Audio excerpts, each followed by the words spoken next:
প্রিয় শিক্ষার্থীরা, অনলাইন ক্লাসে সবাইকে স্বাগতম। আমি নজরুল স্যার। আজকে আমরা নবম গণিত অ্যাসাইনমেন্ট 1 নিয়ে আলোচনা করব। তোমরা কিছু গুরুত্বপূর্ণ কথা শোনো। গণিতের অ্যাসাইনমেন্টগুলো কিন্তু সৃজনশীল প্রশ্নের আনসারের মতো নয়।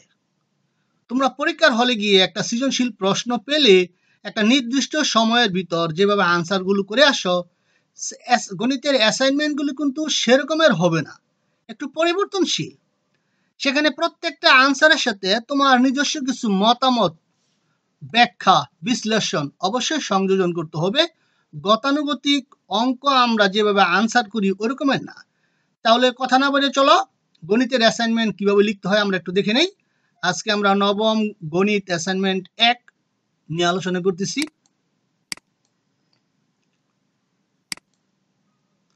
প্রথমে শিরোনামগুলো এইভাবে কভার পেজগুলো সাজিয়ে নিবে। সংক্ষিপ্ত প্রশ্ন সমাধান। তোমার অ্যাসাইনমেন্ট শুরুতেই সংক্ষিপ্ত প্রশ্ন সমাধান এই ধরনের একটা শিরোনাম বা হেডিং হাইলাইট করে লিখে নিবে। তারপর প্রশ্নটা উঠাবে, 1 নং প্রশ্ন। এইভাবে আমরা পরীক্ষার হলে গিয়ে কিন্তু 1 নং প্রশ্ন এইভাবে লিখি না, কিন্তু অ্যাসাইনমেন্টের মধ্যে প্রশ্নগুলো আগে লিখতে হয়, তারপরে সমাধানের দিকে যেতে হয়। দেখো এই সমাধানগুলো তোমরা নিজেরাই পারো। এখন তুমি কিভাবে 0.6 তার উপর পৌনঃপুনিক এর মান 2/3 6/9 পেলা, এটার একটা ছোট্ট ব্যাখ্যা তোমাকে দিতে হবে। আমরা সৃজনশীল আনসার করতে গেলে এইভাবে ব্যাখ্যা দেই না, লিখি না, কিন্তু অ্যাসাইনমেন্টের মধ্যে এই ব্যাখ্যাগুলো অবশ্যই লিখতে হবে। এটার মাধ্যমে তোমার গ্রেডিং নির্বাচন করা হবে। মনে করো কোনো একজন শিক্ষার্থী শুধুমাত্র এতটুকুই সে লিখে আসলো, সে যা পাবে, আর একজন শিক্ষার্থী এই ধরনের ব্যাখ্যা দিল, দুজনের গ্রেডিং কি সমান হবে? একজন বড়জোর উত্তম গ্রেডিং পেতে পারে, আরেকজন যিনি ব্যাখ্যা সহ বিশ্লেষণ সহ লিখবেন তিনি অতি উত্তম গ্রেডিং পাবেন। সুতরাং তোমাকে ব্যাখ্যা বা ছোট একটা বিশ্লেষণ অবশ্যই দিতে হবে। এখানে বিশ্লেষণের মধ্যে বা ব্যাখ্যার মধ্যে আরো কিছু শব্দ আছে, আমার সব লেখার দরকার নাই।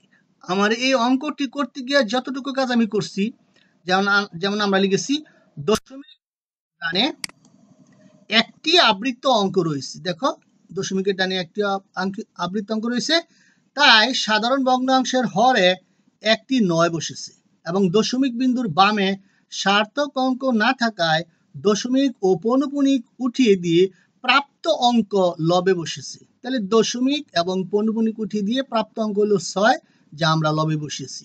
অতঃপর সরল করলে 2/3 হয়। আবার দ্বিতীয় অংশটি হচ্ছে এরকম। এবার আমরা গুণফলটা নির্ণয় করব, অর্থাৎ দুটি পয়েন্ট আলাদা আলাদাভাবে সুন্দর করে বের করে তারপর গুণফলটা নির্ণয় করব। আমরা সৃজনশীল আনসার করলে কিন্তু ওই প্রথম অংশ দ্বিতীয় অংশ লিখলাম, নইলে সরাসরি এইভাবে লিখলাম, হইলে কিন্তু অ্যাসাইনমেন্টের মধ্যে এইভাবে পার্ট বাই পার্ট বের করবা, সেটাই ভালো। এবার দেখো দশমিকের পরে আবৃত্ত অংশ কিন্তু অঙ্ক কিন্তু 6, অর্থাৎ 6 অঙ্কটা পুনরাবৃত্ত হচ্ছে, এই জন্য 6 অঙ্কটা লিখে তার উপর একটা পৌনঃপুনি দিলাম, ছোট একটা ব্যাখ্যা দিবা। আবৃত্ত দশমিক ভগ্নাংশের আবৃত্ত অংশে, অর্থাৎ দশমিকের ডান দিকে যে অঙ্কগুলো পুনঃ আসতেছে সেই অঙ্কগুলোর যে অংশ তাকে বলা হবে আবৃত্ত অংশ। আবৃত্ত অংশে একটি অঙ্ক 6 আবৃত্ত হয়েছে, মানে পুনরাবৃত্ত হয়েছে, তাই 6 এর উপরে পৌনঃপুনিক বিন্দু বসেছে। তোমরা ভিডিওটাকে একটু থামিয়ে দিয়ে তারপর নোট করতে পারো, আমাদের সময় বাঁচানোর জন্য একটু সামনে এগিয়ে যেতে হবে। অতঃপর নির্ণয় মান এভাবে লিখলাম, হাইলাইট করে দিলাম। 2 নং প্রশ্ন, এর আবৃত্ত দশমিকে প্রকাশিত মান কত? দেখো কিভাবে করি। প্রথমে আমরা এটা একটা মিশ্র ভগ্নাংশ, একে অপ্রকৃত ভগ্নাংশ প্রকাশ করলাম, অর্থাৎ সমস্ত ভাঙালাম। অতঃপর হর দিয়ে লবকে ভাগ করব। এই ভাগটা তোমরা নিজেরা করে নিবা, বা আমি করে দিয়েছি। একটু ধৈর্য ধরে এই ভাগটা করবা, বাটা ক্যালকুলেটর দিয়ে না দিয়ে এইভাবে ভাগ করে দিবা। আর যদি সময় খুব সংক্ষিপ্ত থাকে, অর্থাৎ এইভাবে ভাগটা দেখিয়ে দেওয়াই ভালো। লক্ষণীয়, দশমিকের ডান দিকে কোনো অঙ্ক যদি পুনরাবৃত্ত হয় তাহলে সেই অঙ্কটি কমপক্ষে 2 বার দেখাইতে হয়। যেমন 5.6.7 5.6.7 এই অঙ্কটি কমপক্ষে 2 বার দেখে ডট ডট দিবা। একবার দেখি ডট ডট দিলে এখানে ভুল হওয়ারও সম্ভাবনা থাকে, তোমার লজিক সঠিক হয় না। এই জন্য যে অঙ্কটি পুনরাবৃত্তি হচ্ছে সেটাকে কমপক্ষে তুমি 2বার দেখাইবা, তাহলে আমাদের অবশেষ 2 জায়গার মধ্যে একই রকমের আসবে। যেমন এখানে অবশেষ 21, এখানে অবশেষ 21 এরকমের, অর্থাৎ মোট কথা হচ্ছে যে অঙ্ক পুনরাবৃত্তি হবে সেটা দশমিকের ডান দিকে কমপক্ষে 2বার দেখাইবা অথবা ডট দিয়ে রাখবা। এবার দেখো এই 32.567 আমরা কিভাবে লিখলাম? 32.567 5-7 উপর কেন পৌনঃপুনিক দিলাম তার একটা ব্যাখ্যা দিতে হবে। তুমি কেন 6 উপর দাও নাই? দেখো ছোট একটা ব্যাখ্যা, দশমিক বিন্দুর ডানে একাধিক আবৃত্ত অঙ্ক থাকলে কেবলমাত্র প্রথম ও শেষ অঙ্কের উপর পৌনঃপুনিক বিন্দু বসে। এটা তোমার ব্যাখ্যা। এইটুক ব্যাখ্যা দিলেই তোমার মূল্যায়ন অতি উত্তম গ্রেডিং এর দিকে যাবে, তা না হলে কিন্তু উত্তম অথবা মধ্যম এই ধরনের গ্রেডিং হবে।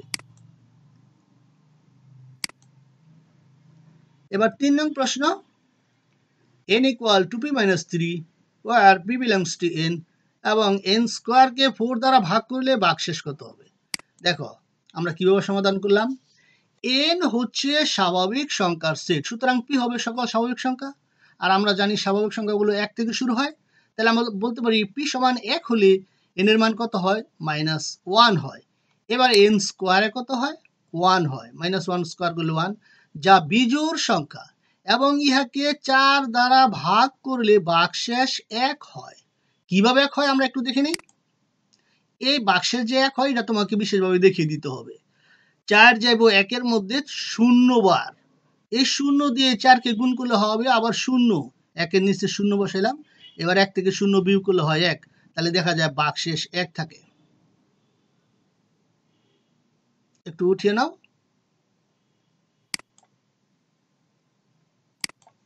আবার দেখো p = 2 হলে n এর মান কত আসে? n এর মান আসে 1, তখন n স্কয়ার মান 1 আমরা কিছুক্ষণ আগে দেখিলাম, যাকে 4 দ্বারা ভাগ করলে ভাগশেষ হয় 1। এবার n এর মান তো 1 2 এর জন্য পার্টিকুলার 1 যে হয় তাকে যে 4 দ্বারা ভাগ করলে ভাগশেষ 1 হয় তা আমরা যুক্তি দিয়ে বুঝালাম। এখন যখন p এর মান 2 থেকে বড় হবে এবং p স্বাভাবিক সংখ্যা হবে, তখন যে হাজার হাজার পার্টিকুলার যেই উদাহরণ আছে তা কি দেওয়া সম্ভব? এখন আমাদেরকে একটি জেনারেল সূত্রের মাধ্যমে প্রমাণ দিতে হবে। তখন যখন n এর মান 2 এবং p belongs to, যখন p greater than 2 অর্থাৎ p এর মান যখন 2 থেকে বড় স্বাভাবিক সংখ্যা হবে, তখন আমরা সূত্র প্রয়োগ করে জেনারেলি একটি সূত্র প্রয়োগ করে লজিক দিব। n = 2p - 3, n স্কয়ার কত হবে? a - b হোল স্কয়ারের সূত্র বাঙাইলাম, শেষ পর্যন্ত 9 কে লিখলাম 8 + 1। এবার দেখো এই 4 × p × p - 3 এই অংশটুকু কিন্তু 4 এর গুণিতক, তাই না?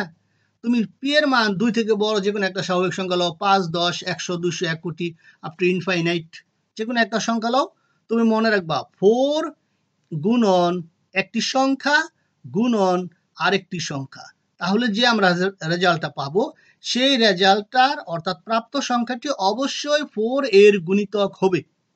আবার 8 কিন্তু 4 এর গুণিতক, তাহলে লজিকটা এই ধরনের আসতে পারে 4p, p - 3 এবং 8 উভয়ে 4 এর গুণিতক বলে তাদের সমষ্টি 4 দ্বারা বিভাজ্য। মনে করো 4 এর গুণিতক, তুমি যে কোনো দুইটা গুণিতক নাও, যেমন একটা নিলাম আমরা 20 আর একটা নিলাম 24, তাহলে কত হয়? যোগ করলে কত হয়? 20 + 24, 20 ও 4 দ্বারা বিভাজ্য, 24 ও 4 দ্বারা বিভাজ্য, তাহলে 20 এবং 24 যোগ করলে যে ফল পাবো 44, তাও 4 দ্বারা বিভাজ্য। এটা হচ্ছে যুক্তি। তাহলে এবার 4p × p - 3 + 8 এই পর্যন্ত কিন্তু 4 দ্বারা বিভাজ্য হয়ে গেল। এখন 4 দ্বারা বিভাজ্য যে কোনো একটা সংখ্যা বলো, যেমন 100, 100 কিন্তু 4 দ্বারা বিভাজ্য। এখন 100 সাথে 1 যোগ করো, 101 অর্থাৎ 101 একটা বিজোড় সংখ্যা, এবং তাকে যদি তুমি স্কয়ার করো অর্থাৎ 101 একটা বিজোড় সংখ্যা। আমি বলতেছি আবার সহজ করে, 4 দ্বারা বিভাজ্য যে কোনো একটা সংখ্যা বলো, অর্থাৎ 4 এর গুণিতক, যেমন 100, 104 দ্বারা বিভাজ্য। এখন 100 সাথে 1 যোগ করো, যোগ করলে যে সংখ্যাটা হবে অর্থাৎ 101, তাকে কিন্তু 4 দ্বারা ভাগ করলে অবশ্যই ভাগশেষ 1 থাকবে। যেমন 4 দ্বারা বিভাজ্য একটি সংখ্যা হচ্ছে আমাদের ধরলাম 8, তাহলে 8 এর সাথে 1 যোগ করো 9, 9কে যদি আমরা 4 দিয়ে ভাগ করি ভাগশেষে 1 থাকবে। তাহলে আমরা একটা লজিক দিলাম যে একটা সাধারণ সূত্রের মধ্যে লজিক দিলাম যে এই সবটুকু সংখ্যাকে 4 দ্বারা ভাগ করলে ভাগশেষ হবে 1। সুতরাং আমরা বলতে পারি সিদ্ধান্ত n স্কয়ারকে 4 দ্বারা ভাগ করলে ভাগশেষ হবে 1। নোটটা একটু উঠিয়ে নাও।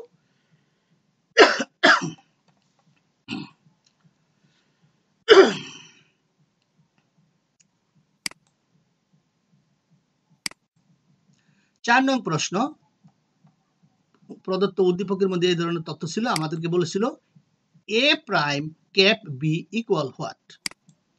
আমরা কিভাবে বের করব? প্রথমে a প্রাইমের মান বের করে নেব। তোমরা সহজেই জানো এই অঙ্কগুলো কিভাবে করতে হয়।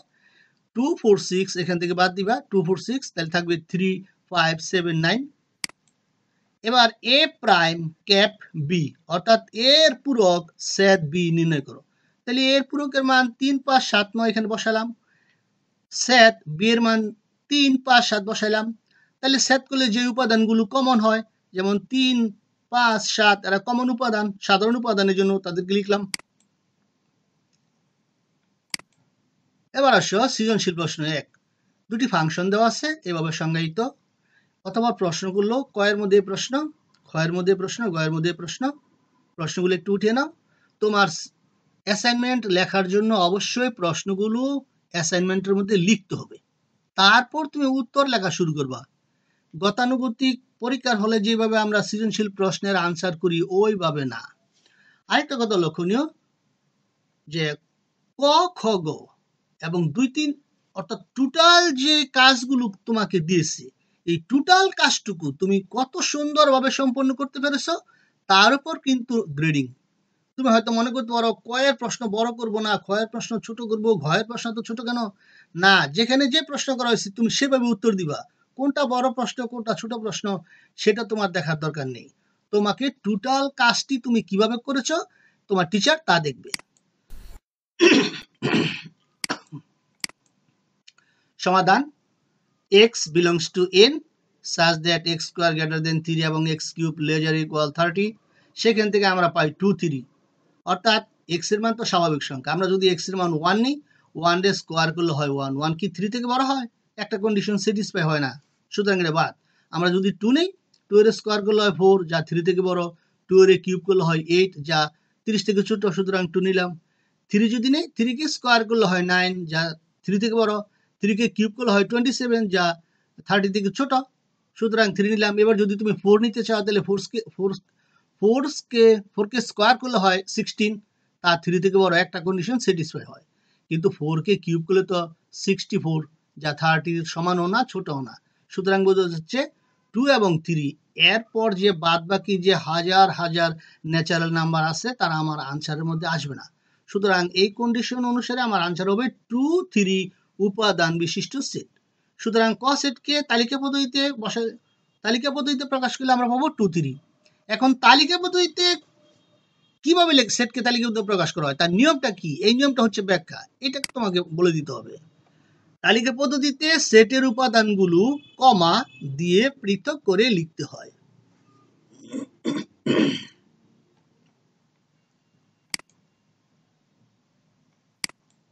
খ, ফাংশন অফ -2 এর মান তুমি প্রথমে বের করে নিবা। ফাংশন অফ এক্স এর সাথে তুলনা করে ফাংশন অফ -2 এর মান নির্ণয় করবা।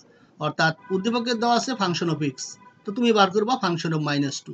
তাহলে এক্স এর পরিবর্তে -2, তাহলে ফাংশন অফ এক্স ইকুয়াল ছিল এক্স কিউব, তুমি লিখবো -2 কিউব, প্লাস কে এক্স স্কোয়ার ছিল, আমি লিখবো কে -2 স্কোয়ার, -4 এক্স ছিল, আমরা এক্স এর পরিবর্তে -2 লিখবো -12। তাহলে আমরা ক্যালকুলেশন পাই 4k -12। এখন আমাকে বলছে যদি ফাংশন অফ -2 ইকুয়াল 0 হয়, যেহেতু ফাংশন অফ -2 ইকুয়াল 0, তাহলে এবং ফাংশন অফ -2 এর মান আমরা পেলাম 4k -12, তাহলে আমরা বলতে পারি 4k -12 ইকুয়াল 0 বা k ইকুয়াল 3। এইবার আমাকে যা প্রমাণ করতে হবে প্রশ্নের দ্বিতীয় অংশে বলছে প্রমাণ করতে হবে রুট কে। প্রমাণ করতে হবে রুট কে একটি অমূলদ সংখ্যা। তো আমরা কে এর মান যেহেতু 3 পেলাম, তাহলে এখন আমার উপর কাজটি হচ্ছে প্রমাণ করতে হবে √3 একটি অমূলদ সংখ্যা। আচ্ছা দেখো একটু লজিক দেখো। প্রমাণ, আমরা জানি 1 কে স্কোয়ার করলে 1 হয়, 2 কে স্কোয়ার করলে কি হয় 4, √3 কে স্কোয়ার করলে কি হয় 3। তাহলে এই যে 3 সংখ্যাটি আছে এইটা এই 1 থেকে বড়, এই 4 থেকে ছোট। তাহলে লজিক হচ্ছে এই √3 এর মান এই 1 থেকে বড় হবে, এই 2 থেকে ছোট হবে। এটা আমাদের বর্তমানে স্টুডেন্টরা এই লজিকটা ব্যবহার করে না, অথচ এটা খুবই গুরুত্বপূর্ণ একটা লজিক। সুতরাং √3 পূর্ণ সংখ্যা নয়। আমরা সিদ্ধান্ত নিচ্ছি যে √3 মান 1 অপেক্ষা বড় হবে, 2 অপেক্ষা ছোট হবে। তো 1 অপেক্ষা বড় এবং 2 অপেক্ষা ছোট তো কোনো পূর্ণ সংখ্যা নেই, এই জন্য আমরা বলবো সুতরাং √3 পূর্ণ সংখ্যা নয়। তাহলে √3 মূলদ হতে পারে অথবা অমূলদ সংখ্যা হতে পারে। এবার সমস্ত সংখ্যাকে আমরা একটা ভিডিওতে বলেছিলাম সমস্ত বাস্তব সংখ্যাকে দুটি ভাগে ভাগ করা যায়, একটি হচ্ছে মূলদ, অপরটি হচ্ছে অমূলদ। আমি যদি কখনো প্রমাণ করতে পারি কোন একটি সংখ্যাকে যে এই সংখ্যাটি মূলদ নয়, তাহলে কিন্তু প্রমাণিত হয়ে যায় যে এই সংখ্যাটি অমূলদ। আবার যদি আমি বলি এই সংখ্যাটি অমূলদ নয়, তাহলে কিন্তু প্রমাণিত হয়ে যায় এই সংখ্যাটি মূলদ। এই লজিকটাই আমরা কাজে লাগাবো।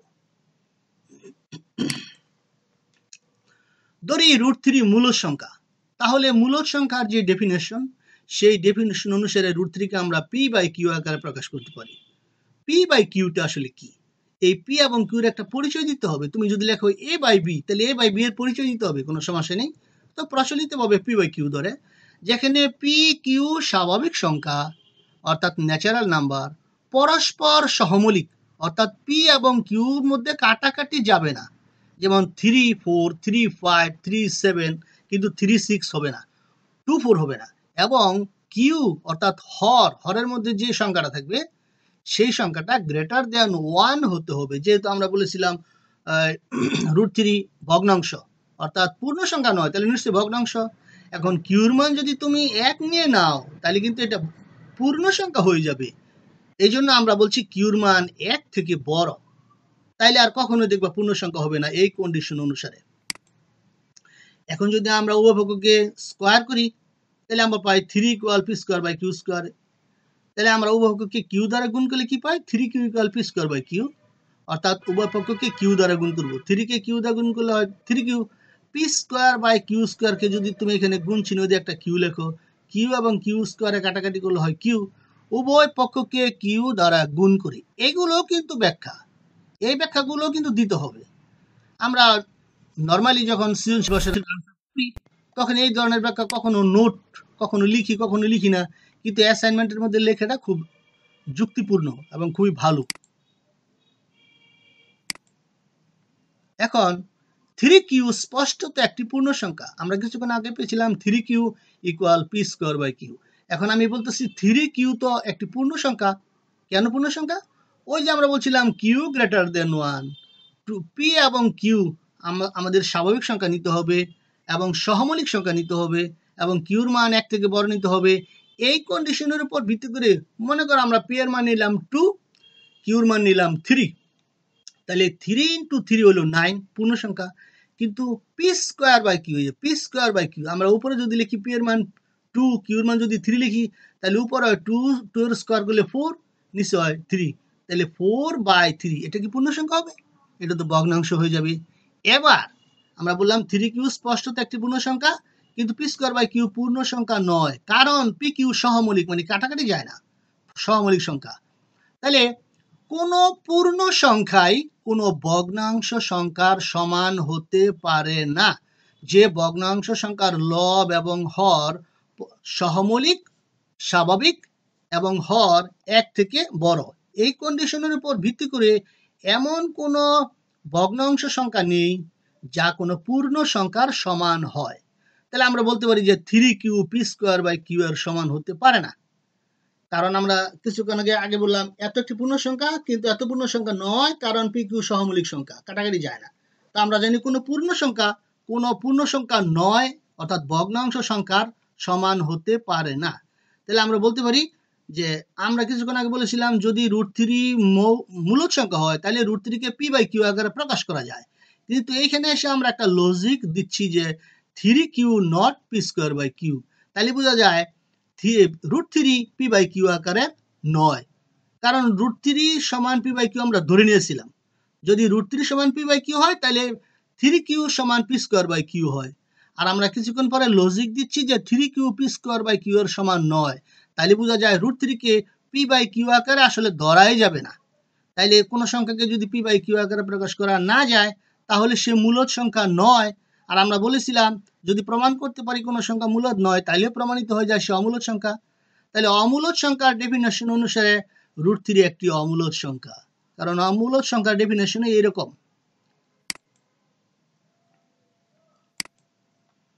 এবার গ অংশটা আমরা বললাম ফাংশন অফ এ স্কোয়ার। আমাদের উদ্দীপকের সাথে মিলিয়ে আমাদের উদ্দীপকের মধ্যে 1 ছিল প্লাস উদ্দীপকের মধ্যে ছিল a³ তা আমাদের এর পরিবর্তে আমরা লিখলাম a স্কোয়ার। এই a স্কোয়ারটা এখানে a ছিল, এর পরিবর্তে আমরা a স্কোয়ার বসিয়ে দিয়েছি, আর এখানে কিউব ছিল, আবার এখানে ছিল a⁶, আমরা এর পরিবর্তে বসিয়ে নিলাম a স্কোয়ার, আবার নিচে ছিল a³, তাহলে এর পরিবর্তে আবার a স্কোয়ার, তাহলে এখানে হয় a⁶, এখানে a⁴, এখানে হয় a⁶। এবার রাইট হ্যান্ড সাইড আমরা আবার এর পরিবর্তে a⁻² লিখব, a⁻²। এবার ইনভার্সের কাজটা আগে করতে হবে, অর্থাৎ ঋণাত্মক সূচকের কাজটা আগে করতে হবে। a⁻² কে আমরা লিখব 1/a²। আগেই কিন্তু -2 আর 3 গুণ করে নিও না, ইনভার্সের কাজটা আগে করবা। a⁻² হচ্ছে 1/ অর্থাৎ a স্কোয়ারের a⁻² এর অর্থ হচ্ছে a স্কোয়ার এর বিপরীত সংখ্যা, গুণাত্মক বিপরীত সংখ্যা। তাহলে a⁻² কে লেখা যায় 1/a², এটা 1/a², পাওয়ারগুলো যা ছিল তাই লিখলাম।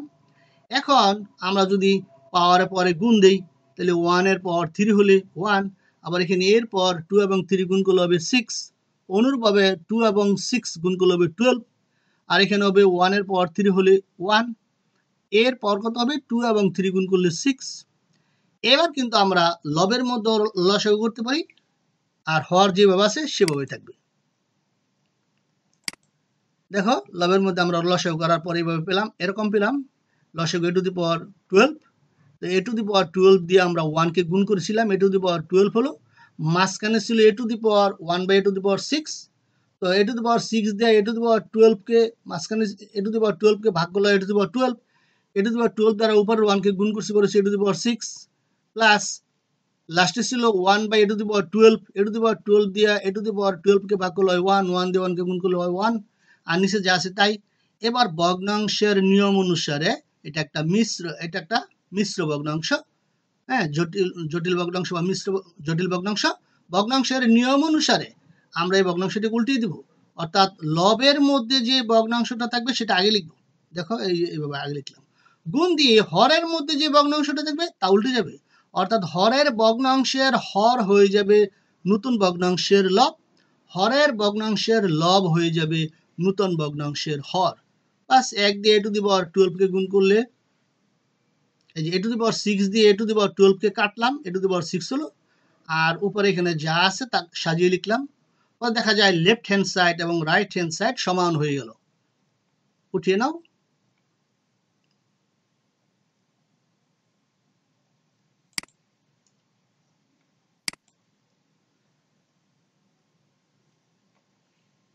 একটা অংশ রিপিট হয়ে গেল। এবার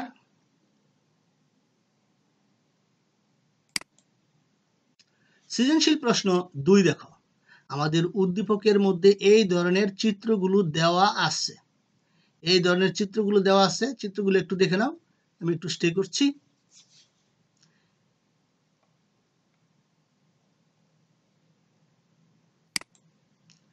এবার তোমাকে প্রশ্ন করছে ক এর মধ্যে প্রশ্ন ছিল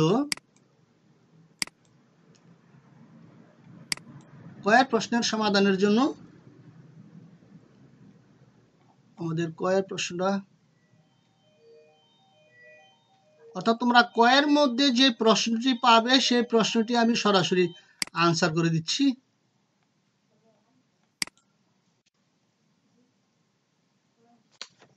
কয়ের মধ্যে আমাকে প্রশ্ন করা হয়েছিল বিসি এর দৈর্ঘ্য কত। হ্যাঁ, প্রশ্নটা মনে হচ্ছে কয়ের মধ্যে আমাকে প্রশ্ন করেছিল বিসি এর দৈর্ঘ্য কত। চিত্রের দিকে একটু তাকাও, আমাকে কয়ের মধ্যে প্রশ্ন করছে বিসি এর দৈর্ঘ্য কত। এবার সবাই লক্ষ্য করো, এই যে দেখো এইখান থেকে এই পর্যন্ত হচ্ছে 5 সেন্টিমিটার, আবার এই জি থেকে এ পর্যন্ত হচ্ছে 12 সেন্টিমিটার। এইখানে আর এখানে কিন্তু 90 ডিগ্রির চিহ্ন দেওয়া আছে, ঠিক আছে। তাইলে এই আমরা যদি ডি এর মান যদি 5 সেন্টিমিটার হয়, আর এই সি বিন্দু থেকে যদি আমরা এ বি রেখাংশের উপর একটা লম্ব আঁকি, তাহলে সেই লম্বের দৈর্ঘ্যটা কত হবে জানো? সেই লম্বের দৈর্ঘ্যটা হবে এই 12 সেন্টিমিটার থেকে এই 5 সেন্টিমিটার বাদ দিলে যা হবে তা। লজিকটা দেখো, এখানে একটা লম্ব আঁকলাম, এই লম্বের একটা নাম দিলাম এল। তাহলে সি এল এর মান, সবাই খেয়াল করো, এ জি এর মান হবে এই সি এল এর দৈর্ঘ্য প্লাস ডিই এর দৈর্ঘ্যের সমান। তো ডিই এর দৈর্ঘ্য 5 সেন্টিমিটার, এ জি এর দৈর্ঘ্য 12 সেন্টিমিটার বা সেন্টিমিটার।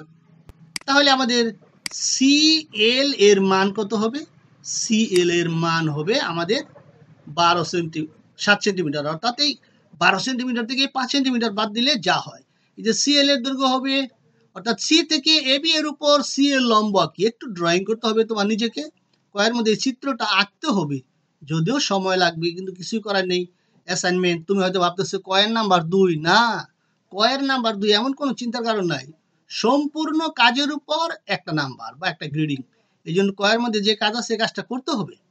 সি থেকে এ বি এর উপর সি এর লম্ব আঁকি, উদ্দীপকের চিত্র অনুসারে এই সি এল, এবার তোমাকে একটু অনুধাবন চিন্তা ভাবনা করতে হবে যে সি এল এর মান কত হতে পারে। এই সি এল এর মান হবে এই 12 সেন্টিমিটার থেকে এই 5 সেন্টিমিটার বিয়োগ করলে যা হয় তা। এবং এই বি এল এর দৈর্ঘ্য কত হবে, বি থেকে এল এর দৈর্ঘ্য কত হবে, এটা হবে এই সম্পূর্ণ এ বি এর দৈর্ঘ্য থেকে, এই এ বি এর দৈর্ঘ্য হচ্ছে 15 থেকে এই 7 সেন্টিমিটার, আর এই দিকটা কত হবে, এই দিকটা হবে এই এটুকের সমান, এই যে এটুকের সমান। আমাদের এখানে একটা কন্ডিশন দেওয়া ছিল এরকম, অর্থাৎ এখানে একটা কন্ডিশন আছে যে চিত্রের মধ্যে ডিই এবং ইজি বা জিই সমান। চিত্রের মধ্যে একটা এই ধরনের একটা চিত্র যে উদ্দীপকের মধ্যে প্রশ্নের দেওয়া থাকে, সেখানে আছে ডিই আর জিই সমান। তো ডিইর মান হলো 5 সেন্টিমিটার, তাহলে জিইর মান কত, জিইর মান 5 সেন্টিমিটার। তাহলে আমাদের এই বিএল এর দৈর্ঘ্য হবে এই 15 সেন্টিমিটার থেকে, অর্থাৎ এবি থেকে আমরা বাদ দিব এই 7 সেন্টিমিটার, আর এইখানটা যে 5 সেন্টিমিটার পাবো তা। বিসিএল সমকোণী ত্রিভুজ, তাহলে বিএল এর মান পেলাম 15 বিয়োগ 7 যোগ 5, 3 সেন্টিমিটার। তাহলে এই বিএল এর দৈর্ঘ্য হচ্ছে 3 সেন্টিমিটার। এটা হবে সম্পূর্ণ এবি থেকে, মানে 15 থেকে এখানে যে 7 আছে এই 7 বিয়োগ, এবং এইখানে যে জি দৈর্ঘ্য আছে এই জি দৈর্ঘ্য বাদ। আবার ওই প্রশ্নটার মধ্যে দেওয়া আছে জিই এর মান ডিই এর সমান। তো ডিই এর মান তো 5, তাহলে জিই এর মানও 5। তোমার কাছে যখন প্রশ্নটা যাবে তখন দেখবে এখানে ছোট্ট করে লেখা আছে চিত্রে ডিই সমান জিই। তাহলে এবার আমাদের এই ত্রিভুজটা যেহেতু আমরা লম্ব আঁকছি, এটা একটা সমকোণী ত্রিভুজ হয়ে গেল, আর এটা হয়ে গেল অতিভুজ। তাহলে এখানে পিথাগোরাসের সূত্র প্রয়োগ করলে আমরা কি পাবো, বিসিএল সমকোণী ত্রিভুজে বিসি অতিভুজ। পিথাগোরাসের সূত্র থেকে পাই, কি পাই, বিসি স্কোয়ার সমান BL square plus CL square. তাহলে বিএল এর মান পেলাম আমরা 3, সিএল এর মান 7, তাহলে আমরা পাই 58। এখন বিসির মান হবে √58 সমান হবে 7.616 সেন্টিমিটার প্রায়। তাহলে আমরা একটু হাইলাইট করে লিখলাম বিসি সমান এত সেন্টিমিটার প্রায়। এখন আমাকে ক্ষয়ের মধ্যে বলছে ইএফজি অর্ধবৃত্তের পরিধি কত। খ, উদ্দীপকের চিত্র থেকে পাই ইএফজি অর্ধবৃত্তের ব্যাস। আমরা যে চিত্রটা আঁকলাম সেই চিত্রটার দিকে আবার তুমি তাকিয়ে দেখো, ইএফজি হচ্ছে একটা অর্ধবৃত্ত, ইএফজি, অর্থাৎ এখানে চিত্রের মধ্যে ইএফজি একটা বৃত্ত আঁকা আছে। তাহলে ইএফজি যদি আমরা বিবেচনা করি তাহলে সে হয়ে যায় অর্ধবৃত্ত। এই জন্য আমরা লিখলাম ইএফজি অর্ধবৃত্তের ব্যাস জিই সমান হলো ডিই। এটা আমার উদ্দীপকের মধ্যে কন্ডিশনটা দেওয়া আছে, এখানে চিত্রের পাশে লেখা আছে ডিই সমান জিই। তাই আমি লিখলাম ডিই, জিই সমান ডিই। তো ডি এর মান দেওয়া আছে 5 সেন্টিমিটার। তোমরা যখন প্রশ্নটা হাতে পাবে তখন চিত্রের পাশে দেখবে লেখা আছে জিই, প্রথম চিত্রে জিই সমান ডি, এটা কন্ডিশন দেওয়া আছে। অর্ধবৃত্তের ব্যাসার্ধ, তাহলে আমরা ব্যাস যদি পাই 5 সেন্টিমিটার, এখন ব্যাসার্ধকে আমরা আর দ্বারা প্রকাশ করি, তাহলে আর এর মান হবে 5/2, 2.5 সেন্টিমিটার। তাহলে ইএফজি সম্পূর্ণ বৃত্তের পরিধি। এখন সবাই খেয়াল করো, আমরা যদি ইএফজি অর্ধবৃত্ত বিবেচনা করি তাহলে তার ব্যাসার্ধ কত পেলাম? 2.5 সেন্টিমিটার।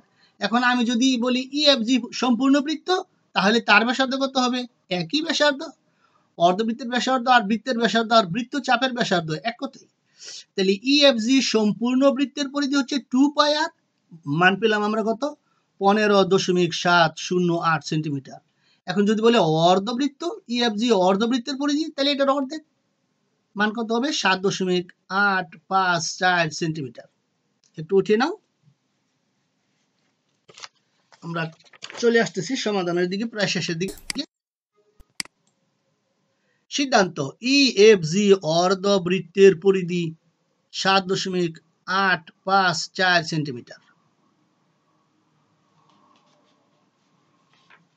এবার আমাকে গয়ের মধ্যে প্রশ্ন করবে A B C D E F G এর পরিসীমা ও ক্ষেত্রফল কত?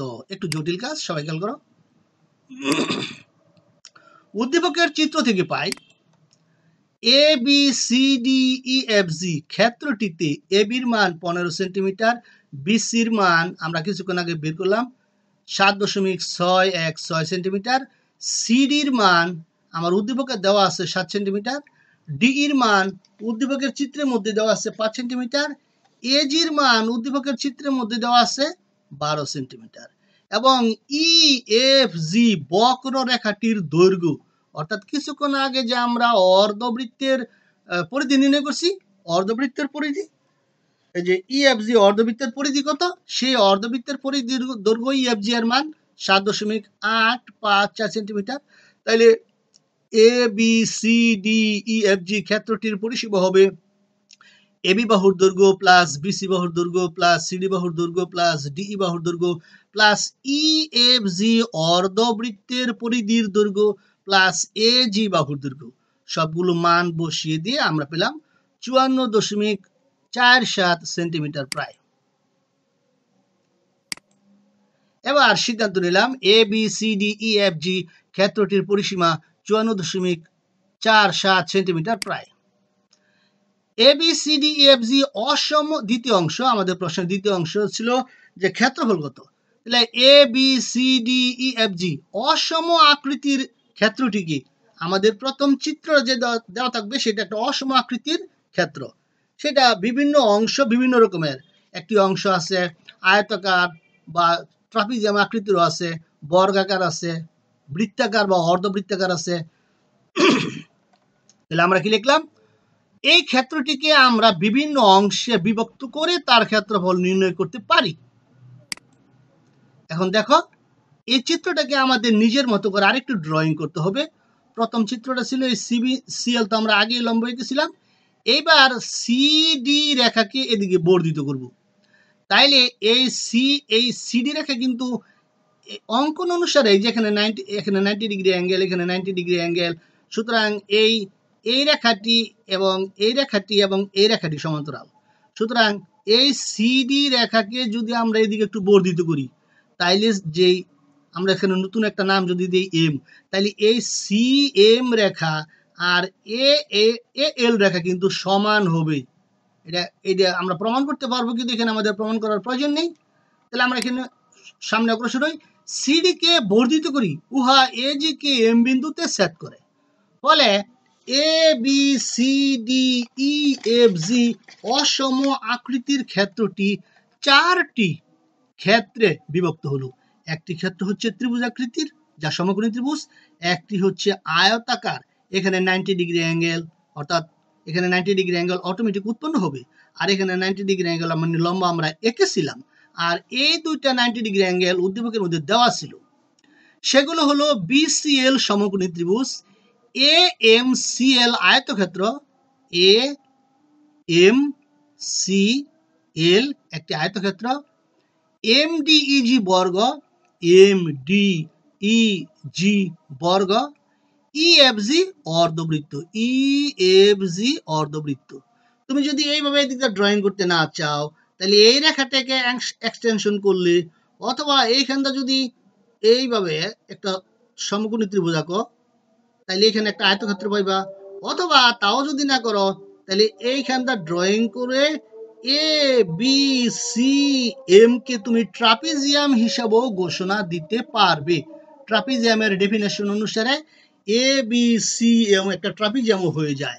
তবে এই এম ডি ই জি হবে একটা বর্গ, আর ই এফ জি তো অর্ধবৃত্ত আমরা স্বীকার করে নিলাম। তাহলে আমরা কি পাচ্ছি?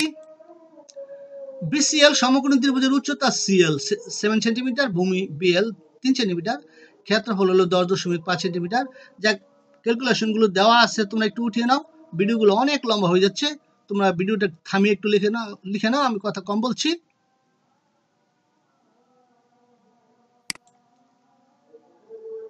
এবার দ্বিতীয় চিত্র সৃজনশীল 3, সেখানে কয়ের মধ্যে আমাকে প্রশ্ন করেছিল যে ও পি কিউ ত্রিভুজের ক্ষেত্রফল কত। দেখো ও পি কিউ একটা ত্রিভুজ, এর ক্ষেত্রফল কত এটা আমাকে চেয়েছিল।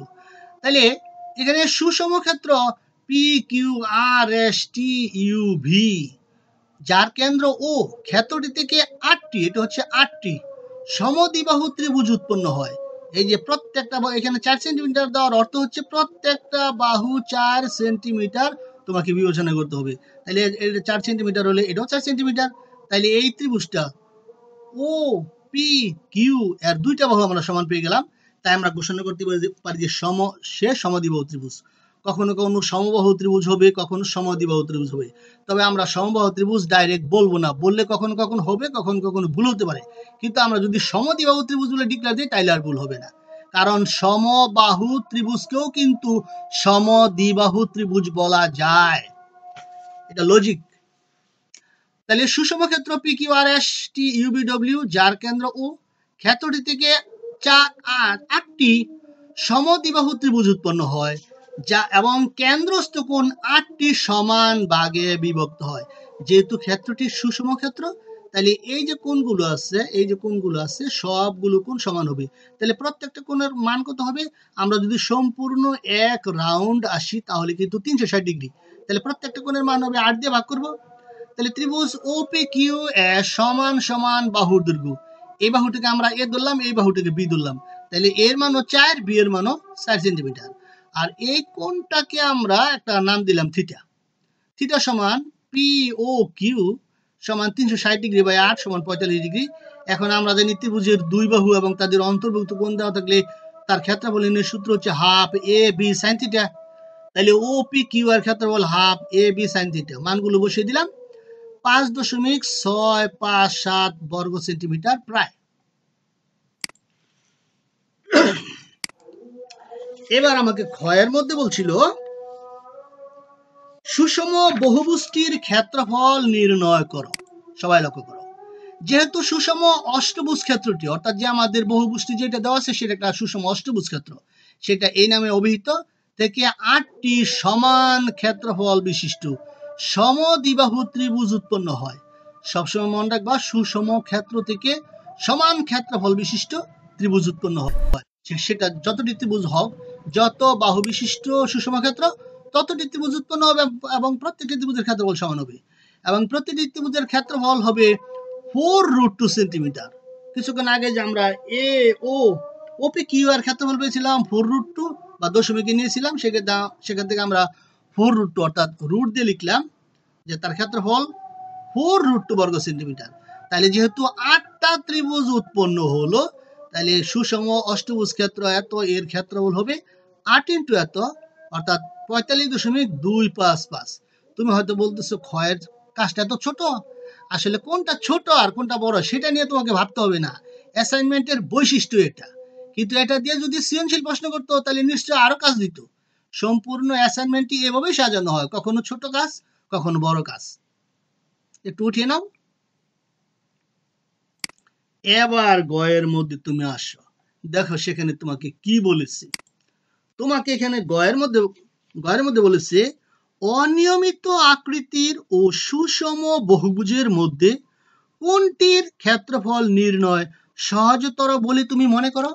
সবাই খেয়াল করো তো, আসলে কি আমরা যখন গণিতে সৃজনশীল প্রশ্নের আনসার করতে যাই তখন কি এই ধরনের প্রশ্ন কখনো পাই? যে এটা কিন্তু একটা রচনামূলক প্রশ্নের মতো, এখানে তোমার মতামত ব্যক্ত করতে হবে। এই গণিতের আনসারের মধ্যে কিন্তু সাধারণত এই ধরনের প্রশ্ন আসে না, তাহলে অ্যাসাইনমেন্টের মধ্যে দিল কেন? তাহলে এখান থেকে তুমি বুঝতে পারতেছো যে সৃজনশীল প্রশ্ন আর অ্যাসাইনমেন্ট দুটা জিনিস পুরোপুরি এক নয়। অ্যাসাইনমেন্টগুলো এই ধরনের হয়, আর সৃজনশীল প্রশ্নগুলো নিশ্চয়ই এখানে তোমাকে কোনো একটা গাণিতিক কাজ দিত, কিন্তু এখানে তোমাকে বলছে তোমার মতামত দেওয়া, তুমি কি মনে করো, এখানে যুক্তি দিতে হবে। সবাই খেয়াল করো, আমি যুক্তিগুলো এইভাবে দিলাম। অনিয়মিত আকৃতির এবং সুষম বহুভুজের মধ্যে সুষম বহুভুজের সুষম বহুভুজের ক্ষেত্রফল নির্ণয় অধিক সহজতর বলে আমি মনে করি। এভাবে তোমার মতামতটা আগে ব্যক্ত করতে হবে, তারপর তুমি লজিক দিবা। সুষম বহুভুজের মাত্রাগুলো সমান হয়, অর্থাৎ তার বাহুগুলোর দৈর্ঘ্য সমান হয়। সুষম বললেই তার বাহুগুলোর দৈর্ঘ্য সমান, এটা তুমি মাথায় রাখতে হবে। কিন্তু অনিয়মিত আকৃতির ক্ষেত্রের বিভিন্ন অংশের মাত্রা সমান নয়, এর বিভিন্ন অংশ বিভিন্ন আকৃতির হয়। যেমন আমাদের উদ্দীপকের প্রথম চিত্রে অনিয়মিত আকৃতির একটি ক্ষেত্র দেওয়া আছে, তার বিভিন্ন অংশের বাহুর দৈর্ঘ্য কি সমান? কিন্তু দ্বিতীয় চিত্রের একটি সুষম অষ্টভুজ, সেখানে কিন্তু বাহুর দৈর্ঘ্যগুলো সমান। আচ্ছা দেখো, ফলে তাকে বিভিন্ন অংশে বিভক্ত করে প্রত্যেক অংশকে নিয়মিত আকৃতির জ্যামিতিক ক্ষেত্রে পরিণত করে প্রত্যেক অংশের ক্ষেত্রফল নির্ণয় করতে হয়। অতঃপর বিভিন্ন অংশের ক্ষেত্রফল একত্রে যোগ বা বিয়োগের মাধ্যমে প্রদত্ত অনিয়মিত ক্ষেত্রটির ক্ষেত্রফল পাওয়া যায়, যা তুলনামূলক কঠিন। উদ্দীপকের প্রথম চিত্রের অনিয়মিত আকৃতির ক্ষেত্রটি তার উৎকৃষ্ট প্রমাণ। আমরা প্রথম চিত্রের ক্ষেত্রফল নির্ণয় করতে গিয়ে দেখো কতগুলো অংশের ক্ষেত্রফল নির্ণয় করছি। তাহলে অনিয়মিত আকৃতির ক্ষেত্রের ক্ষেত্রফল নির্ণয় করার জন্য স্পেশাল কোনো সূত্র নাই, বরং তার বিভিন্ন অংশ, একটা ছিল সমকোণী আকৃতির সমকোণী ত্রিভুজ, একটা ছিল আয়তক্ষেত্র, একটা ছিল বর্গক্ষেত্র, একটা ছিল অর্ধবৃত্ত, এই ধরনের বিভিন্ন অংশ হয়। তাহলে বিভিন্ন অংশের ক্ষেত্রফল নির্ণয় করার জন্য বিভিন্ন সূত্র। আবার অপরদিকে সুষম বহুভুজের ক্ষেত্রফল নির্ণয় করার জন্য নির্দিষ্ট জ্যামিতিক সূত্র রয়েছে, যা তোমাদের টেক্সট বইয়ের মধ্যে আছে, যা প্রয়োগ করে সহজে সুষম বহুভুজের ক্ষেত্রফল নির্ণয় করা যায়। অনেক সময় সুষম বহুভুজকে বিভিন্ন অংশে বিভক্ত করলে ছোট ছোট সমান ক্ষেত্রফল বিশিষ্ট নিয়মিত আকৃতির জ্যামিতিক ক্ষেত্র উৎপন্ন হয়। যেমন আমাদের দ্বিতীয় চিত্রের মধ্যে আমরা 8টা সমদ্বিবাহু ত্রিভুজ পেয়েছিলাম এবং প্রত্যেকটা ত্রিভুজের ক্ষেত্রফল সমান, এবং একটা ত্রিভুজের ক্ষেত্রফল নির্ণয় করে আমরা তাকে 8 দিয়ে গুণ করে সম্পূর্ণ ক্ষেত্রফল পেয়েছিলাম। সেক্ষেত্রে ছোট আকৃতির ক্ষেত্রটির ক্ষেত্রফল নির্ণয় করে প্রাপ্ত ফলকে অংশের সংখ্যা দ্বারা গুণ করে সহজে সুষম বহুভুজটির ক্ষেত্রফল পাওয়া যায়। উদ্দীপকের দ্বিতীয় চিত্রের সুষম বহুভুজটি তার উৎকৃষ্ট প্রমাণ। একটু ভিডিওটা থামিয়ে তোমরা একটু নোট করে নাও।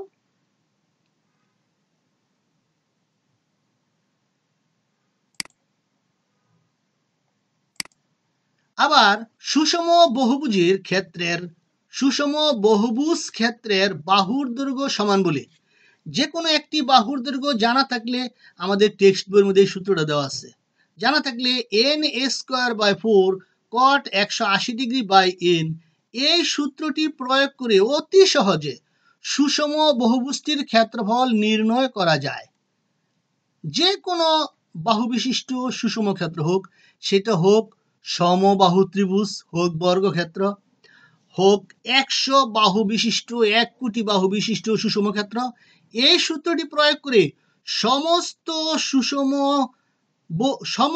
সুষম বহুভুজের ক্ষেত্রফল নির্ণয় করা যায়। সেটা সুষম অষ্টভুজ হোক, ষড়ভুজ হোক, পঞ্চভুজ হোক, 10 বাহু বিশিষ্ট হোক, 100 বাহু বিশিষ্ট হোক। কিন্তু অনিয়মিত আকৃতির ক্ষেত্রের বিভিন্ন অংশ, ত্রিভুজ, আয়তাকার, বর্গাকার, বৃত্তাকার, কখনো উপবৃত্তাকার, কখনো অধিবৃত্তাকার বা আরো বিভিন্ন রকমের হয় বলে এর ক্ষেত্রফল নির্ণয় করার এ ধরনের কোনো নির্দিষ্ট সূত্র নেই। কথাটা সত্য।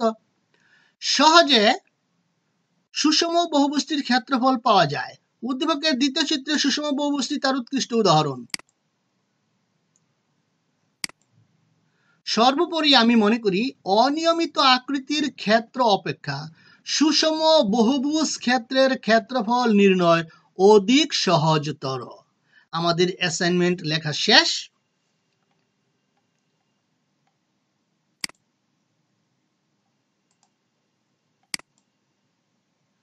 আজকের অ্যাসাইনমেন্টটা অনেকগুলো কাজ, এই জন্য ভিডিওটাকে চেষ্টা করেও আর ছোট করা গেল না। আমি চেষ্টা করেছিলাম কথা না বলে শুধু ধারাবাহিকভাবে ছবিগুলো দেখিয়ে যেতে, কিন্তু কিছু কিছু কথা না বললেই নয়। আর সবগুলো ছবি অনেক সময় ধরে দেখালে, পেজগুলো অনেক সময় ধরে দেখালে তোমাদের ভিডিও আরও লম্বা হয়ে যাবে। এই জন্য তোমরা ভিডিওগুলোকে থামিয়ে থামিয়ে প্রয়োজনীয় অংশ নোট করে নিবে। এত পরিশ্রম করে আমি তোমাদের জন্য অ্যাসাইনমেন্ট তৈরি করি, তাই তোমাদের কাছে একটি আবেদন।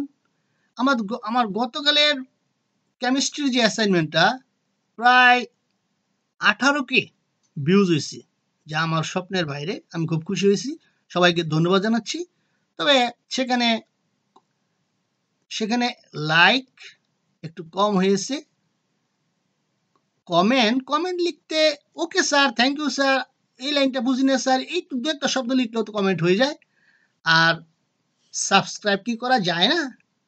সবার সুন্দর এবং সুস্বাস্থ্য কামনা করছি। আমরা পদার্থবিজ্ঞানের অ্যাসাইনমেন্টটি কিছুক্ষণ পরেই শুরু করে দিব, ভিডিও বানানোর কাজ শুরু করে দিব এবং দ্রুত গতিতে দিয়ে দিব, এবং ধারাবাহিকভাবে অন্যান্য সকল অ্যাসাইনমেন্টগুলো আমি দেওয়ার চেষ্টা করব। আমার চ্যানেলটি সাবস্ক্রাইব করার জন্য সবাইকে আমন্ত্রণ জানাচ্ছি এবং দাবি রইল সবার সুস্বাস্থ্য কামনা করছি। সবাই ভালো থাকেন।